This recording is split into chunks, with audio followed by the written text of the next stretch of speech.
Imagine it's 1000 BC. You're on your way to the front lines of battle to deliver a package of food to your older brothers who were drafted into a century-long war of territories. Long lines of military men, armed with short swords and shields, camped across from each other. You look across the field at enemy lines, and you notice a behemoth of a man standing at least 9 feet tall. He lets out a thundering roar. Can any man defeat me? You watch as men on your side of the field drop their swords and run in terror. No one is brave enough to fight Goliath. In this video, we're going to debate whether or not giants existed. Is there any proof? What does the proof tell us? And did giants live in giant country? To begin our quest for knowledge, we have to first take a look at current, proven fact. When we take a look at current evidence, seen under current laws of physics and reality, there is minimal evidence of giants or 10 to 20-foot beings. As his average-sized parents watched in awe, it didn't take long for Robert Wadlow to grow up and up and up. The closest living evidence we have is Robert Wadlow, the world's tallest recorded person. Standing at 8 foot 11 inches, Robert Wadlow was enormous in height. At the time of his death, he weighed 491 pounds, measuring just under 9 foot. Robert Wadlow suffered from a hormonal condition in which his body never stopped producing growth hormone in large amounts. This led to his increased height, but also his reduced mobility, hip issues, back issues, foot problems, and heart problems. Robert Wadlow died at the young age of 22 years old from hypertrophy of his pituitary gland, due to the abnormally large amounts of growth hormone in his body. This condition was later characterized as giantism. This is a long way away from the sword-wielding, armor-wearing giants of old. So is there more to the story? In 1890, while excavating an area of land, a French anthropologist found remains of what we believe to be a giant humanoid-like being. What makes these remains special was the comparison between these bones and regular-sized human bones. Where most regular tall people have increased bone mass, these bones were far larger. Scientists estimate that the humanoid being would have been around 3.5 meters tall, or around 11 foot, 6 inches tall. These remains were later named the Giant of Castelnau.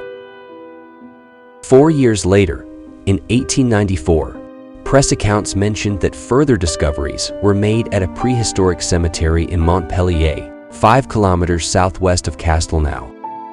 While workers were excavating a waterworks reservoir, they discovered skulls with 28, 31, and 32-inch circumferences. These were reportedly discovered alongside gigantic bones, believed to be part of a race of people that stood around 10 to 15 foot tall. These remains were later transported to the French Academy of Sciences for further study. In North America during the 1800s, reports began to surface of large skeletal remains being uncovered across North America. Some as large as 11 feet tall, with gigantic skulls and enormous jawbones. These remains were found in 13 feet high mounds scattered across Michigan. In many instances of discovery, especially when it comes to discovering bones that may belong to a giant humanoid-like being, it usually ends up being a hoax or a misidentification of bones. This leads to many misconceptions when it comes to the theory of giants. The truth is, there are many accounts of giant-like beings, some far into the past, some closer to the present, all telling quite a thrilling story. Giants walked the earth like a plague, conquering land as they move, a never-ending hunger for living beings. Many famous explorers have accounts of seeing giants or giant-like beings, one of the most notable explorers being Marco Polo, who accounts seeing giant-like figures in Zanzibar. They have the stature of giants and are incredibly strong. They can carry the load of 5 men due to their immense size. Accounts like this are scattered across Africa. Giants of Chad, Sao giants, giants of Morocco, giants of Sudan, At one point in time, giants must have ruled Africa, it seems. Or were they just tall people? The average height across Europe is 180 centimeters or 5 foot 11. The average height across Africa is 5 foot 7 inches or 170 centimeters. Europeans would naturally be taller than the African population. Could it be fair to say that a person of European origin coming from a land where the average height is 3 inches higher than the current global average would notice a race of people abnormally large in height and stature? Could the accounts left behind by explorers be true? Could there really have been giants roaming the African continent? Maybe. The idea of giants roaming Africa is a scary one. Where did they come from? How would they have lived? There are Native American accounts of giant-like beings as well. The Cheyenne Native American tribe talks about giants, or two-faced star people.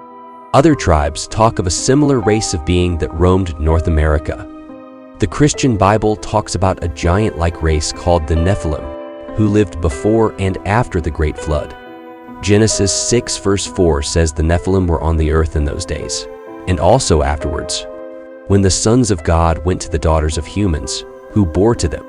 Followed by Enoch 7 verse 1 that says, "And when the angels, the sons of heaven, beheld them, they became enamored of them, saying to each other, 'Come, let us select for ourselves wives from the progeny of men, and let us beget children.'"